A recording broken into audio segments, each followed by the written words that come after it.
Hi. A few important things to talk about in this video. Before I get into those, I want to thank those people over the last week that made a contribution towards some of this content we put out on this channel and on the website as well. The week before last, I mentioned that we'd only raised around about £20, which wasn't a lot really. We've managed to do slightly better. We've managed to raise £38, but I think you'll both or all agree, that it still could be better than that. But enough about that. I wanted to talk about North Skull's weather modelling system. In particular, what happened on around about the 22nd onwards for about a week after that. And as most of you know now, or some of you may not, the data's been changed. But what we saw was carbon monoxide outgassing. Possibly, I'm not saying it is coming from that fault zone that runs through Los Angeles and California, but it certainly was over the region of where that fault zone was. Some of you may be aware that it is not uncommon during major earthquakes and tectonic shifts to get such gases of various chemicals and molecules such as CO2, carbon dioxide, as well as sulfur dioxide. I just wanted to mention also that during the last video I didn't include the CO2 and the sulfur dioxide, but some of you may have went and had a look and you would have found prior to them changing the data, which I'm about to show you, that both carbon dioxide had increased over that region and also SO2, sulfur dioxide. So, there was discrepancies. Either way, they've came out and said that there was an error in the data. It could quite easily have been an error in the data, but that would have mean more than one sampling would have been wrong. So what I'm suggesting, that not just carbon dioxide and sulfur dioxide as well as carbon monoxide would have been wrong, and that would have been 3 different samplers that would have collected the data for that region. I find that personally unlikely to be the case. I think what's been done here is there's been something covered up, and if we can no longer trust North Skull with their weather modelling and sampling data, then the only thing we've got left is for somebody to go out there themselves, or the people that live in that region, and buy some form of gas analytic equipment or analytic equipment so that they can monitor it themselves. It is the only way when you can no longer trust organisations and you need to find out the data, you have to resort to collecting it yourself. And in that way you can eliminate any errors through corruption. So I'm going to run the video so you can see what it looks like now that the data's been modified or corrected. So we're on the 22nd of February, the 23rd of February, the 24th, the 25th, the 26th, the 27th, and at this point you'll see that it looks completely different. It doesn't look anywhere near as bad as it was when we originally saw the content. It's been corrected. The 28th, 29th, and we're on the 1st. As you'll see yourself, guys, it looks completely different from what we saw a week ago in the video. That data's gone now. The only recorded data that will be in existence will be what people put out on channels like myself and showed you true pictures of what was going on in that region with regards to what was put out by this modelling system at that time. Now, we're human beings. We need 3 things. We need food, water, and obviously we need oxygen. Now, with regards to this event, it was measured in parts per billion, and even though it was in the scales was in the low thousands, it still probably wouldn't have been enough to cause any serious or long-term injury to people. Had it been in parts per million, that would have been a different matter. If the count rate of carbon monoxide had gone up into the thousands, some people had looked into this a little bit more than what I had. Obviously, because some people's professions, it's in their interest to know how much carbon monoxide is in the breathable air, such as firefighters and other forms of work that people do, would know that it gets a bit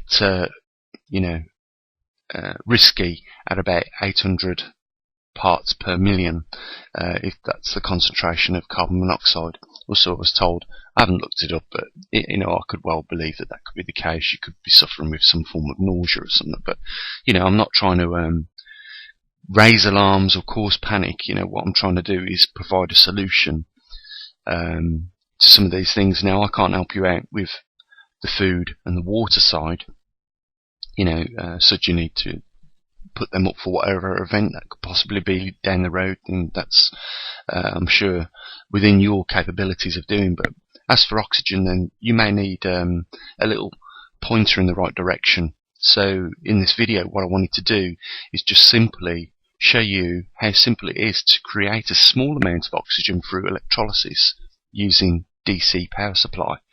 Now, you can use alternating current through bridge rectifier. You can create DC from alternating current. But for the majority of you, you'll know that most car batteries or any source of battery is a source of DC power supply, and with that alone, you can create some form of electrolysis.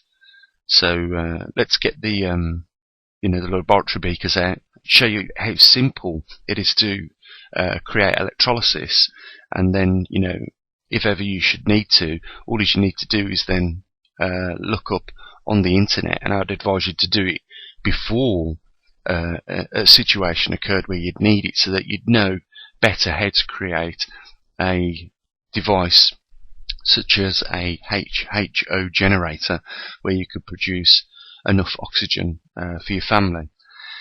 A couple of important things with regarding HHO generators. You don't want to collect both the gases. You're only interested in the oxygen, and I would, in my case, expel the hydrogen.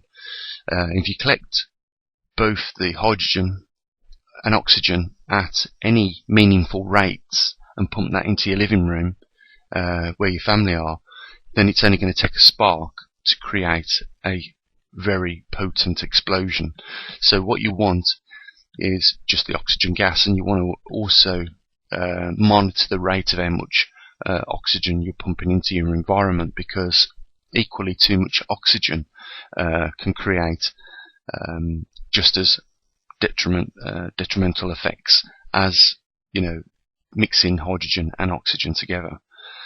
Again, I mentioned the Apollo 11 mission, where their capsule was saturated with oxygen, and when they flicked the switch, it was the flick of the switch was enough to arc that capsule environment and cause a major fire. So let's move on then, guys, with the just a simple way of showing you how to create electrolysis. And I thought I'd give you a demonstration on just the simplicity of electrolysis. So what you've got here, I'll just show that. You can see a plate on the left connected to the negative, which will produce oxygen, and a plate on the right connected to the positive, which will produce hydrogen. What we're looking for is the little bubbles rising from each plate.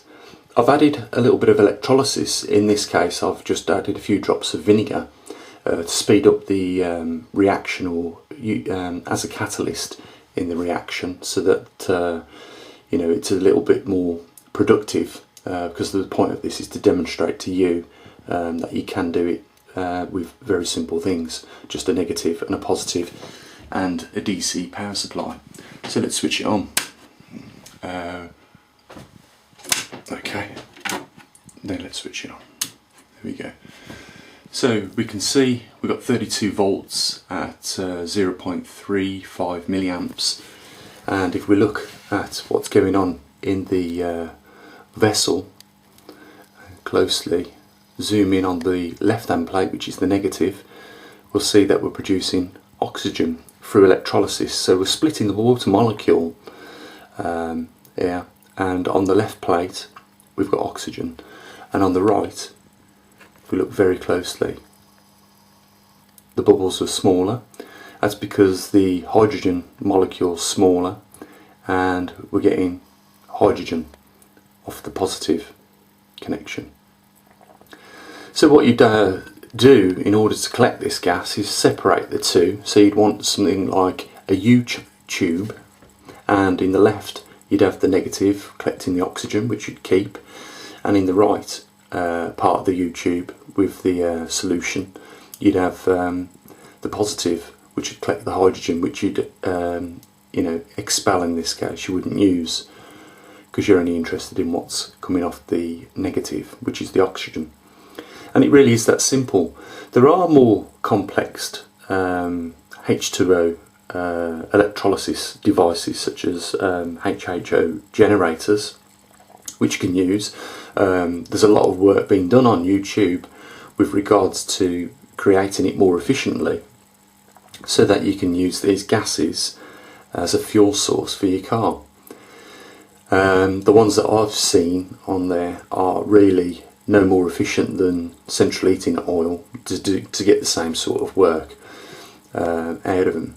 But that's not to say that electrolysis can't play a part in making something more efficient. Like I said, eventually when I get round to it, I want to use these Peltier elements on a manifold of a single cylinder engine, to not only produce utilising the heat off the exhaust to produce electricity, and then tapping that electricity into some form of electrolysis or a HO generator, so that I can utilise the free energy in this case, which would just be the heat off the manifold of the engine, to convert into electricity, and it'd make the engine just that slightest more bit efficient with regards to the amount of fuel that it consumed. I mean, all I'm doing is utilising the heat after all, which would be spent in any case, and I'm using that to generate HHO, which would go straight into the carburettor.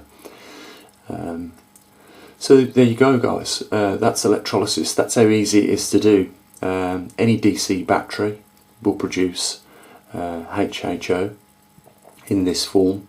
You'll split the water molecule with it and produce in turn hydrogen and oxygen. Like I say, there are better ideas, better methods on YouTube that produce vast quantities, in some cases a litre per 2 seconds. So when the other day I was saying that in a 24-hour period you'd need 515 litres of oxygen per volume per person. You could easily create that. I think it worked out about 21 litres per hour. Well, think about it, you could create oxygen for not just yourselves at a rate of 1 litre per 2 seconds, but you could also create it for an amount of people in your household. And the reason why I've done this video and I've emphasised so much on oxygen is because it's something you need to survive. So I'll bring the video to a close here with the last 24 hours of the Earth's magnetosphere, a bit of visual data for you. And I just want to briefly say it's important, as much as food and water, the oxygen we breathe. There is something we can do about it. Should the oxygen deplete to a level where it becomes a struggle,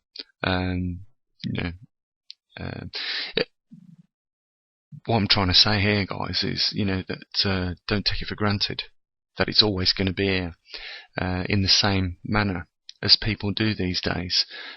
Take for granted that despite they're living on fault zones and places like that, that they're never going to be, a catastrophe in relation to those fault zones. It could easily be something else, like a tsunami, or weather never experienced, as we've witnessed in the southern islands of Japan, where crops to the tune of 50,000 heads have been lost, and as with regards to cattle, and hundreds of hectares of staple foods lost. They all say the same thing. We never thought this could happen, and we don't want to be in a situation with regards to the three fundamental things that we need, such as food, water, and oxygen, to think that it could never have happened, and now it has, and then at that point try and prepare for such an event. When you look at some of the data I provided in the last video, such as how big this Earth is, on a rough estimate, around about 570 million square miles, and that's the surface of the Earth.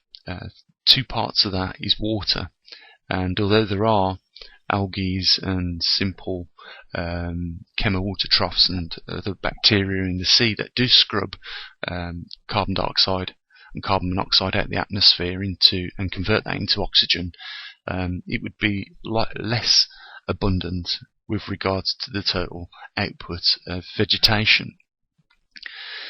And when you consider that only 1/3 of the Earth houses that sort of biolife, that does do that does provide the oxygen, and the other thing to take into consideration is how much we consume. If we consume, each of us in 1 hour, 22 litres by volume of oxygen, and you just times that by 7 billion, it gives you an idea of how many litres of oxygen we're consuming every hour on this planet, and that's without including all the animals and other biodiversities that use oxygen. Not only that, when you consider the combustion engine and that on tick over in a car that's got 2 litre capacity, you just consider that on 1 revolution, it's consumed 2 litres of gas, and I think it's 2-to-1 ratio. You burn fuel like petrol at then in one, when you're ticking over at 900 RPM, revolutions per minute, you're consuming 900 times 2, so 1800 litres per minute, just keeping that car running. Now, only too well how many cars there are, on this planet right now. We could extend it. We could look at ships, how much they consume. What about jet aircraft, how much that consumes?